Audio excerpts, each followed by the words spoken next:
میں عرض کرتا ہوں انشاءاللہ۔ یہ بھائی نے فرمایا تھا کہ میرے بھائی کرائے پر ہیں اور مالک مکان نے کہا کہ مجھے 1.5 لاکھ کی بہت زیادہ ضرورت ہے، یا تو مجھے دو، اس کے بعد تم بغیر کرائے کے رہو، اور یا پھر تم مکان خالی کرو، کیا حکم شرع ہوگا؟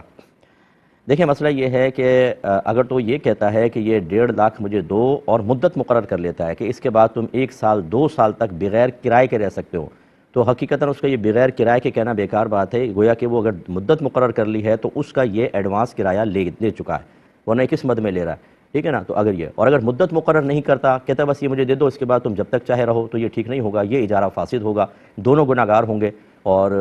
مطلب یہ ایسا نہیں کرنا چاہیے۔ اور ورنہ وہ کہتا ہے مکان خالی کر دو، تو بہتر یہ ہے کہ اس قسم کے معاہدات میں پڑھ کر اپنے آپ کو کسی غلط چیز میں انوالو کرنا، اور پھر اس کے بعد ضمیر کی ملامت اور گناہ، اور پھر آخرت میں احتساب، اس سے بہتر ہے کوئی اور مکان وہ کرائے پر لے لیں، یہ بہتر ہے۔ اور یا پھر اس سے کہیں کہ اگر آپ افورڈ کر سکتے ہیں کہ میں 1.5 لاکھ تمہیں دیتا ہوں، یہ بتاؤ کہ پھر کتنے عرصے تک میں اس 1.5 لاکھ کے بدلے میں تمہارا مکان استعمال کر سکتا ہوں، کیونکہ وہ خرید کوئی لیا ہے کہ آپ ساری زندگی اس کو استعمال کرتا رہے، مالک ہی ہو گیا، یا بغیر کرائے کے وہ نہیں رہ سکتا، لہٰذا یہ اس 1.5 لاکھ کی مدت متعین کر لیں اور اس کے بعد رہیں، جب مدت پوری ہو جائے تو پھر مزید کرایہ، اور یا پھر مکان کو چھوڑ دیجیے گا۔ ایک اور کالر ہیں، السلام